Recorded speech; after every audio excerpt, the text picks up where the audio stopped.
Sendangguwo, petilasan yang terletak di Kecamatan Gayam Sari, Semarang ini dipercayai bahwa daerah tersebut pernah menjadi tempat singgah atau petilasan agung Sunan Kalijaga dan murid perempuannya Nyai Rebon dan Nyai Fatimah. Kedua perempuan itu menjadi murid Sunan Kalijaga, dan salah satunya yang bernama Nyai Rebon sendiri adalah perempuan dari Cirebon yang menetap di Sendangguwo dan disebut sebagai Nyai Rebon. Dilihat dari asal-usul nama Sendangguwo, Sendangguwo sendiri berasal dari kata sendang dan guwo. Sendang berarti sumber mata air, sementara guwo adalah lubang besar pada kaki sebuah bukit atau sebuah gunung. Menurut Mbah Parno, juru kunci petilasan, berdirinya Sendangguwo erat pula berkaitan dengan kerajaan-kerajaan yang hidup di masa lampau.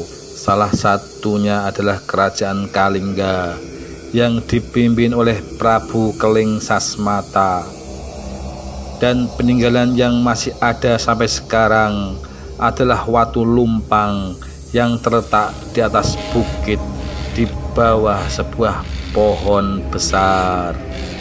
Banyak masyarakat yang berkunjung atau berziarah di kedua tempat tersebut sekedar ingin mengetahui sejarah dan cerita tentang petilasan Sendangguwo ataupun punden Nyai Rebon. Tapi tidak sedikit pula orang-orang datang untuk melakukan ritual dan berdoa dengan keinginan-keinginan tertentu. Sendangguwo sendiri adalah gundukan bukit kecil di pinggiran sungai yang dikelilingi pohon dan semak belukar, serta ada beberapa pemukiman warga yang membangun rumah di sekitarnya. Watu Lumpang yang merupakan peninggalan bersejarah dari Kerajaan Kalingga terletak tepat di atas bukit di bawah pohon besar yang usianya sudah ratusan tahun. Ada lagi sebuah batu yang cukup besar pula di bawah pohon di sebelahnya, yang konon ceritanya batu tersebut adalah tempat duduk Kanjeng Sunan Kalijaga kala beliau menyebarkan agama Islam dan memberikan ilmu kepada murid-muridnya, di antaranya Sunan Geseng, Ki Ageng Pandan Aran, beserta para raja dan satria zaman kerajaan dulu yang ingin belajar ilmu keagamaan dan kedikdayaan dari Kanjeng Sunan Kalijaga. Assalamualaikum warahmatullahi wabarakatuh. Demiters dimanapun Anda berada, selamat malam. Bolo-bolo demit baik yang ada di Jagat Padang ataupun Jagat Peteng, pada kesempatan malam hari ini tim Bolo Demit akan menelusur sebuah jejak misteri yang ada di Sendangguwo, khususnya sama Nyai Rebon. Insya Allah nanti kita akan ke sana. Malam ini saya bersama beliau juru kunci Sendangguwo, Bapak Parno. Sehat, Bah? Alhamdulillah sehat. Alhamdulillah sehat. Nanti kita bisa mendengarkan bagaimana sejarah Sendangguwo ini, asal muasalnya dan peninggalan kerajaan apa, dan siapa yang berkompeten dan menamakannya. Tim Bolo Demit malam ini akan menelusur sebuah kisah di mana peninggalan bersejarah orang-orang zaman dahulu, zaman para wali kalau nggak salah, sama zaman kerajaan, Untuk lebih jelasnya kita langsung bertanya saja kepada Mbah Parno sebagai juru kunci di kawasan Sedangguo ini. Selamat malam Mbah Parno. Alhamdulillah sehat Mbah Parno. Alhamdulillah sehat. Asli warga sini Mbah? Iya, asli lahir sini. Asli lahir sini. Bapak ibu asli kelahiran sini. Oh, iya.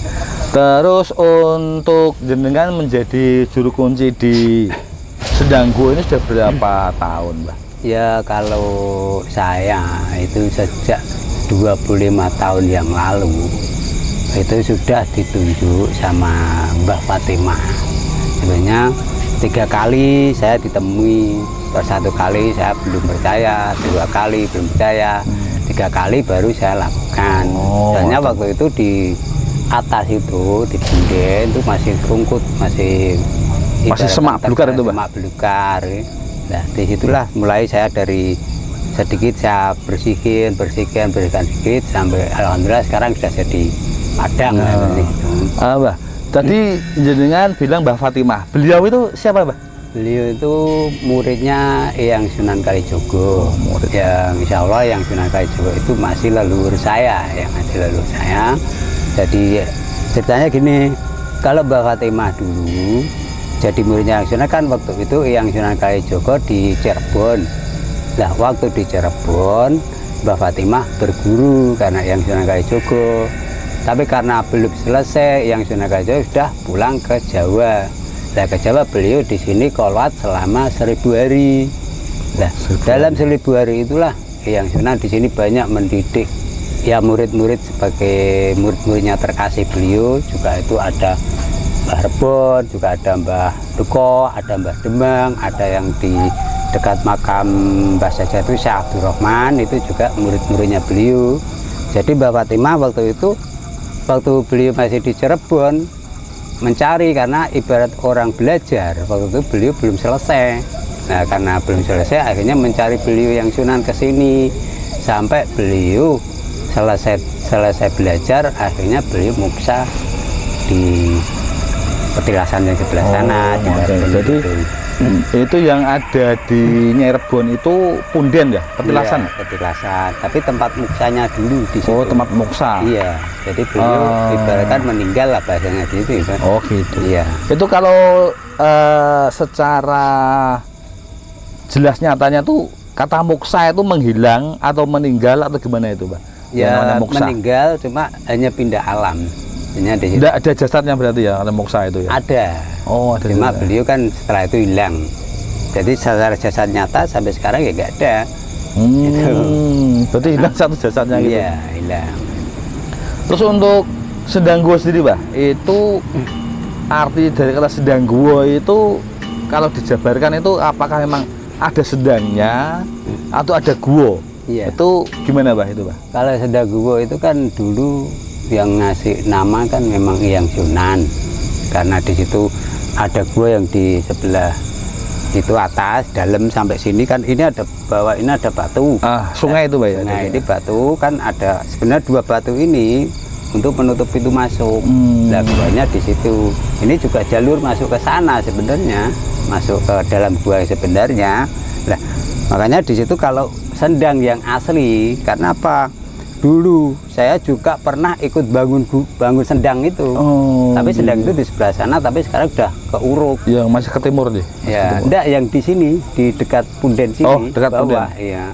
Cuma kalau orang-orang sini kan mengatakan karena sana banyak sendang, sebelah sana ada sendang, jadi sendangnya di sana. Sebenarnya kalau yang asli sendangnya ya di sini, cuma sudah ke Uruk, sudah kelihatan gitu. Dimitas kita break dulu.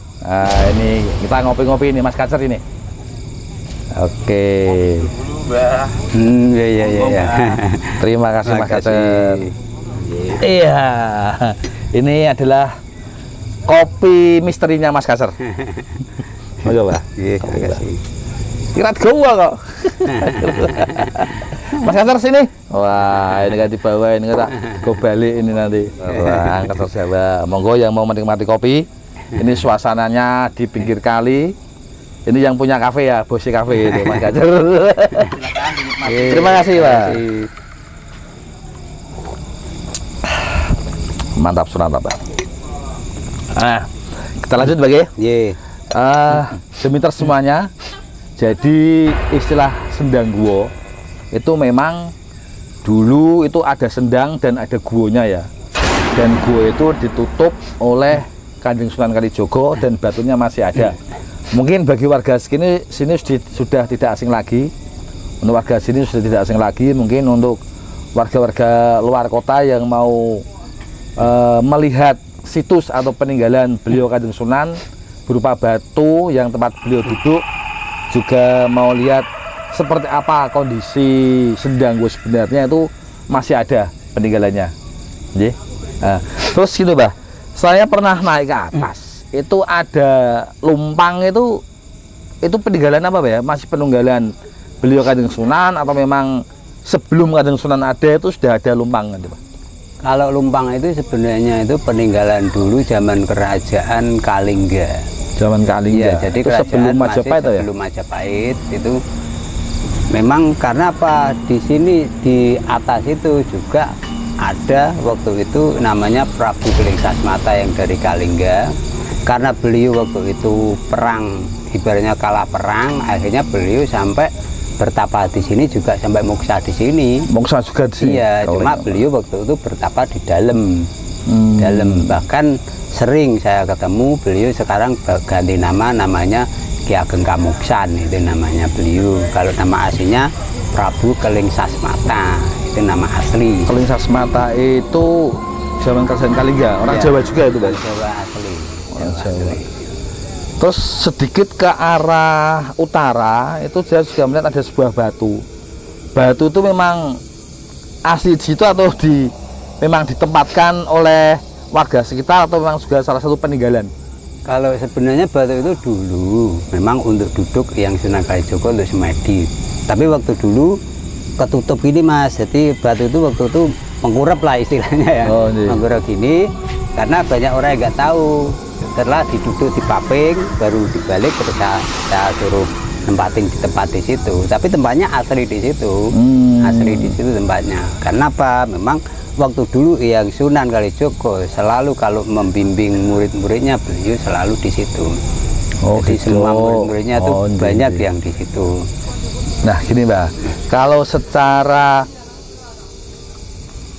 pandangan orang awam itu kan sedang berupa gundukan bukit ya. Iya. Gundukan bukit agak tinggi. Mungkin memang dalamnya ada guanya. Nah, menurut pandangan Mbah Parno sendiri itu di guanya itu ada apanya Mbah? Secara goib atau secara pandangan nih supranatural Mbah Parno? Kalau saya dulu pernah masuk ke dalam, secara rohani saya pernah diajak masuk. Di dalam gua itu ada empat kamar, saya ibaratkan di 4 kotak. Yang satu ini buku, yang satu ini perhiasan, ibaratkan yang satu ini pusaka, yang satu ini memang ini yang rahasia, yang satu yang tidak boleh dibuka, ibaratnya gitu. Itu mungkin ada wadinya Mbak ya? Iya, soalnya juga dulu pernah waktu saya masuk di situ peninggalan Eyang sendiri, yaitu simbol padepokan dulu juga tersimpan di situ, juga tersimpan. Makanya yang satu memang kalau dulu yang bilang sing siji ojo dileboni ngger itu. Jadi akhirnya saya tidak berani masuk. Cuma yang 3 ini saya sudah dikasih tahu semua. Sampai yang bilang seperti itu mungkin ada sesuatu yang memang tidak boleh, berbahaya atau gimana itu Mbak? Ya itu memang kan yang tidak boleh dilihat itu karena memang ini masih misteri, masih dalam arti memang nggak boleh orang tahu. Karena rahasianya di situ. Makanya kenapa sampai gua ditutup? Nah ini ada rahasia yang sampai gitu. Sekarang tidak boleh dibuka. Kemungkinan bisa membahayakan orang lain ya Pak dalam kemungkinan di situ. Spiritual itu Pak. Tapi kan di situ tidak hanya ini Mas, tidak hanya ibaratkan hanya sebatas itu. Ya, dari alam-alam lain pun sebenarnya kan juga banyak yang diislamkan Eyang Sunan, seperti yang namanya Mbah Jogo itu. Mbah Jogo itu orangnya besar, tinggi. Itu kan dulu juga ibarat orang juga ibaratkan ya orang nakal lah bahasanya di situ. Tapi alhamdulillah terus setelah diislamkan Eyang Sunan Kalijogo, beliau juga ikut menjaga tempat, jadi supaya nggak diganggu orang seperti itu. Oh, ngoten gitu. Itu selama jenengan menjadi juru kunci itu biasanya yang datang ke sini itu untuk berdoa atau sekedar melihat, atau mungkin ada tujuan tertentu Mbah biasanya datang ke sini? Kalau biasanya yang datang kebanyakan untuk doa, juga ada yang dapat petunjuk suruh datang ke sini untuk ngambil air karena harus dapat obat yang dari sini. Bahkan kalau yang secara nyata itu juga banyak jamaah yang dari luar pulau, yang dari Lampung itu dulu pernah. Sampai luar pulau juga Pak? Iya, kalau datang ke sini biasanya itu mau menghadapi bulan Ramadan. Itu kalau datang ke sini 2 bis gitu. Itu rutin setiap tahun. Karena apa? Beliau waktu itu didatangi Mbak Fatimah suruh datang ke sini. Lah, waktu itu sebelum Sendangguwo, nama yang asli dulu kan namanya, masih waktu zaman kerajaan namanya Sendang Mojo Terang waktu dulu. Sendang Mojo Terang. Iya kan. Lah makanya waktu itu ada kiai dari Lampung, ulama dari Lampung datang ke sini, dia tanya suruh mencari tempat yang ditujukan beliau. Bahkan beliau disuruh mencari, ibarat bahasa disu, orang yang dipercaya oleh yang Sunan di sini. Nah akhirnya beliau tirakat di situ, terus ketemu saya, saya ajak tirakat sampai 7 malam. Setelah 7 malam di situ, beliau sudah ketemu semua para wali, setelah dapat pelajaran, makanya beliaunya diweling. Kalau setiap tahun kamu harus datang ke Sendangguwo sini, itu makanya sampai sekarang masih rutin datang. Berarti malah kebanyakan yang tahu malah orang-orang luar. Orang luar, gitu. Banyak tahu malah justru orang luar. Ya, pernah nggak Mbak satu kejadian, misalkan ada orang yang datang ke sini dengan yang tidak baik atau gimana, itu reaksi untuk yang penjaga sini secara spiritual gimana Mbak? Kalau ada nggak orang-orang yang berniat jahat mungkin mau mengambil pusaka atau mungkin apa ya namanya ya, ingin mencoba keilmuannya atau mencoba, bener nggak, ada apa enggak, itu ada nggak Mbak? Ya ada Mas. Cuma kan kalau namanya yang ibaratkan penjaga yang di sini, tapi secara bahasa goibnya itu karena yang semua di sini itu sifatnya welas asih semua, jadi dibiarkan lah. Tapi kan di situ sebagai ibarat saya sendiri yang disuruh secara langsung menjaga tempat, kan saya juga nggak mau tempat diacak-acak sembarangan gitu loh.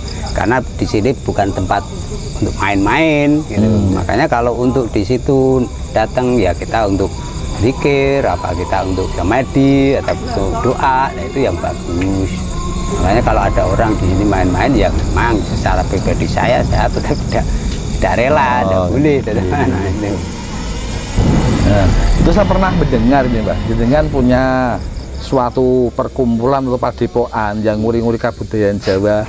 Itu gimana ceritanya Mbak? Memang khusus untuk belajar ilmu kebarunan atau keagamaan, atau mungkin ada belajar ilmu-ilmu yang berkaitan dengan dunia gaib Mbak? Kalau yang saya adakan kumpulan itu kan ibaratkan gini Mas, memang saya sejak dulu kan sudah diweling sama Mbak Fatimah, Gus ojo lali diuri-uri linggalane leluhur di situ. Nah makanya saya disuruh teruskan padepokannya yang Sunan. Padepokannya yang Sunan Kalijogo itu namanya Padepokan Sendang Muhma Kepel. Muhma Kepel. Muhma Kepel. Jadi Muhma Kepel itu artinya Muhma itu Muhammad dan Nur Muhammad, Kepel itu tunggal. Jadi Nur Sejati. Kalau kita masuk ke dalam Nur Sejati, makanya sekarang saya bikin majelisnya majelis Nur Alif. Itu untuk mempelajari ilmu rohani yang dalam. Jadi ibaratkan kalau orang sekarang ibaratkan ilmu kaspuan, ibaratkan di situ. Kaspuan ya di situ. Tapi ya insya Allah alhamdulillah di situ banyak anak-anak dari jauh, bukan sini aja, bahkan dari Bandung, dari Jakarta, dari Jogja, dari Solo juga banyak yang ikut acara kumpulan belajar ya. Ini masukan untuk para Demiters muda ya, kalau mau belajar ilmu kebatinan, ilmu spiritual untuk mempelajari budaya leluhur zaman dahulu, bisa datang ke Mbah Parno di Sendangguwo. Untuk Mbah Parno sendiri, pernah nggak ada weling dari Eyang agar mengamalkan suatu ajaran tertentu atau untuk ngasih tahu kepada masyarakat iki lho kudune anak muda itu seperti ini? Ya ada Mas, memang makanya dari pelajaran dari yang saya adakan majelis di situ, beliau selalu bilang, zaman saiki iki zamane wis wong do lali, bilang gitu. Nak zamane wong do lali kudu dielingke. Lah cara ngelingke piye? Cara ngelingke ya diajak alon-alon, dijak nyedak ning Gusti Allah kanthi cara sing apik. Nah, kanthi cara sing apik niku maksudnya pripun? Maksudnya supaya anak-anak sing ibaratnya do bedal-bedal kan ora bedal-bedal. Oh. Makanya semboyannya yang saya dikasih tahu yang waktu itu ya saya dikasih patokan, ibarat dikasih wejangan gini, sing mbok cekel kuwi kudu sing mbok cekel iki sing sira kudu gawa memayu ayu-hayu ning bawono. Memayu hayu ning bawono. Dadi bisa kudu gawe tentreming kahanan ning donya. Dan nak cara gawe tentreming kahanan ning donya rak yo mestine wong-wong isik sing digawe tentrem. Nah, itu weling sing iyange gitu. Makanya setelah itu setiap saat saya kasih tahu anak-anak untuk belajar hati resik, pikiran apik itu untuk pegangan. Nah, dari situlah alhamdulillah sampai sekarang udah mulai lagi anak-anak kumpul untuk pelajaran di situ. Oh, jadi bagus itu, Mbah. Terus Mbah, selain Sendang Guo ini, Mbah, kan tidak menutup kemungkinan ada makhluk gaib lain yang mendampingi. Karena saat dilihat sini ada sungainya, Mbak ya. Sungai besar sekali ini, lihat. Tapi sekelebat tadi saya mohon maaf, saya melihat ke arah sungai tadi ada yang menampakkan diri di sana. Wujudnya ya kayak buaya atau kayak apa ya? Mungkin bisa dijelaskan, Mbak? Sosok buaya itu atau mungkin yang mendampingi buaya itu, Mbak, karena dengan sungai sebesar ini dengan tidak menutup kemungkinan ada makhluk astral yang menguasai atau menghuninya, Mbak. Iya. Kalau yang di sini Mas, yang di bawah kan ini sampai sana. Sungai gede banget, Mbak. Ya? Sampai ke daerah Ibis. Sebenarnya sana dari masuk di Kelurahan Gemah kalau nggak salah di sana. Tapi kalau kerajaan gaibnya yang di sini. Yang di tengah nih ya? Tengah ini, sini ya, yang di sini kerajaannya, makanya kalau ratunya namanya Dewi Seruni ratunya. Makanya di situ kadang ada dua, yang kalau yang mendampingi itu yang laki-laki itu ular, yang ular besar panjang itu namanya Mbak Suro. Itu kalau yang buaya putihnya itu yang ratunya, yang Dewi Seruninya itu. Dewi Seruni. Makanya disitulah kalau zaman waktu saya masih kecil Mas, memang rawan banget di sini. Banyak anak orang kalau hanyut ke sungai pasti di bawah sini kan dulu juga banyak batu-batu besar dulunya. Jadi banyak orang yang kalau ibaratnya kintir itu sini Mas ya. Di sini gitu. Dulu waktu masih kecil saya sini masih kelihatan batu Mas. Tapi karena sekarang sudah mulai berkembang, jadi banyak yang ketutup. Tinggal yang batu besar nutup pintu ini aja. Kalau yang dulu sampai tengah-tengah sana batu semua. Tuh, bahkan ada batu kotak. Seperti untuk orang sila ya, ada dulu. Untuk orang pertama itu, Pak ya? Iya, ada.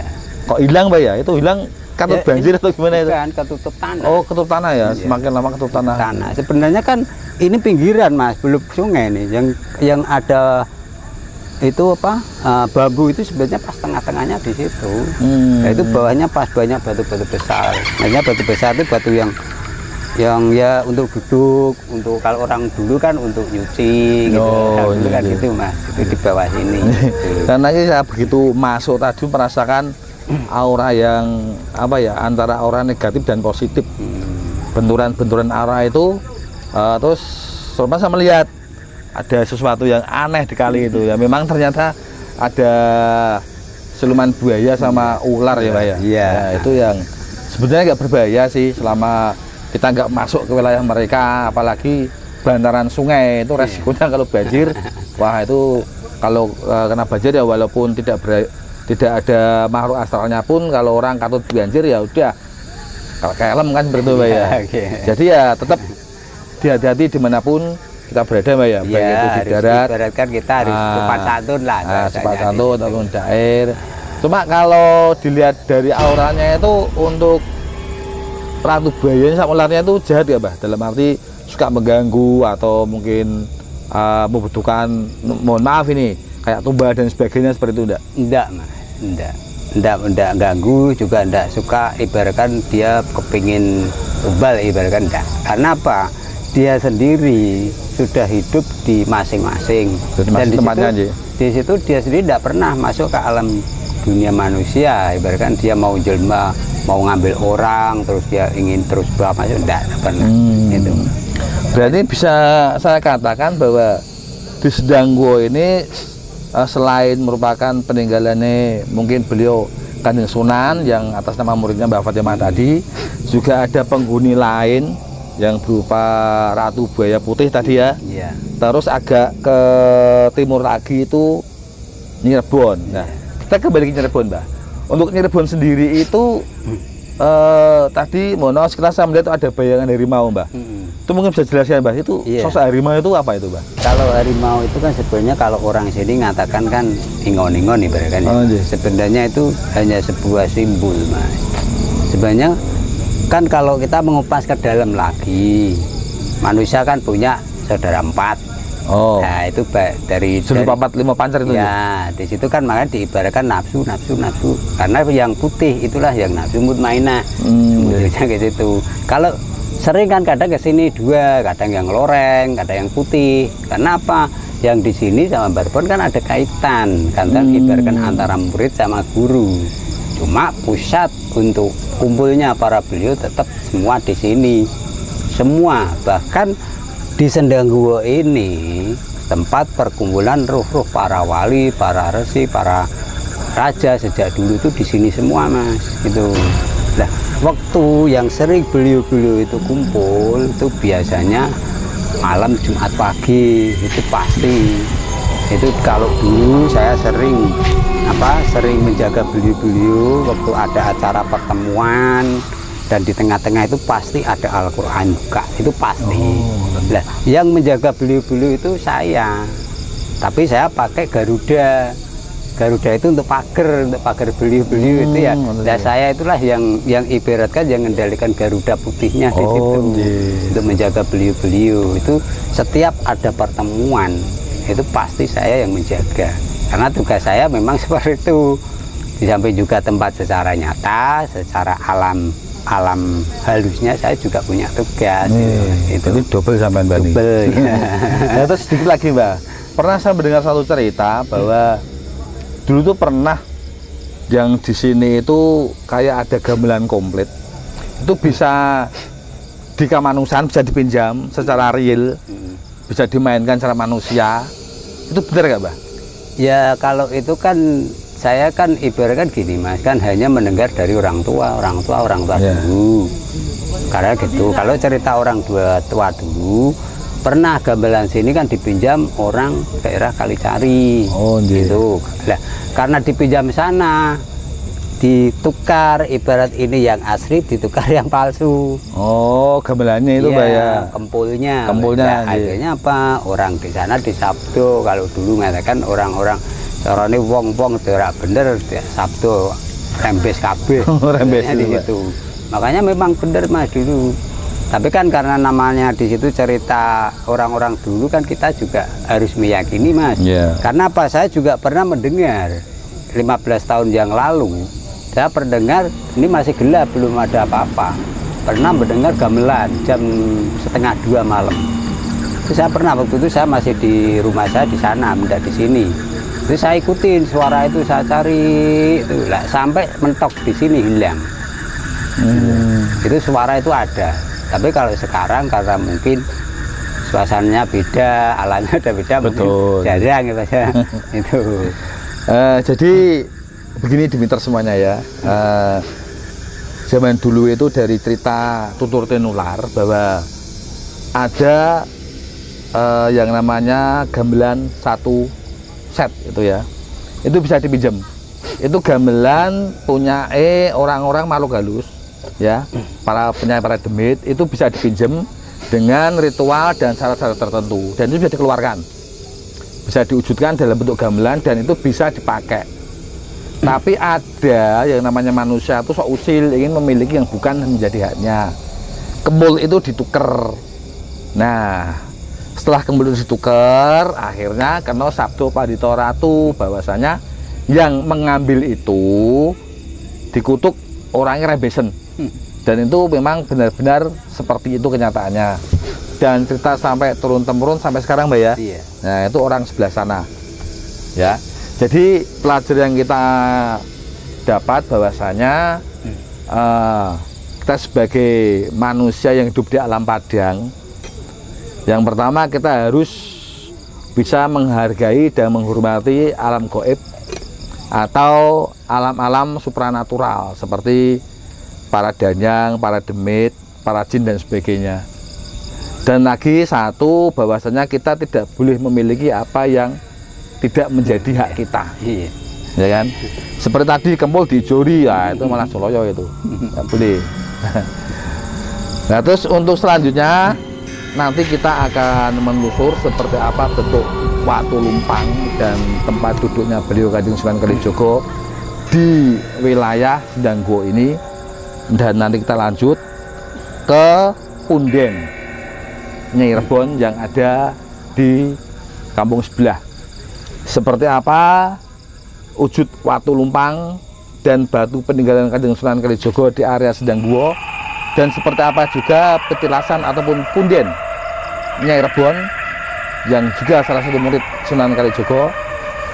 Telusuri terus demit penelusuran pada malam hari ini di jejak misteri Wali Tanah Gayam Sari.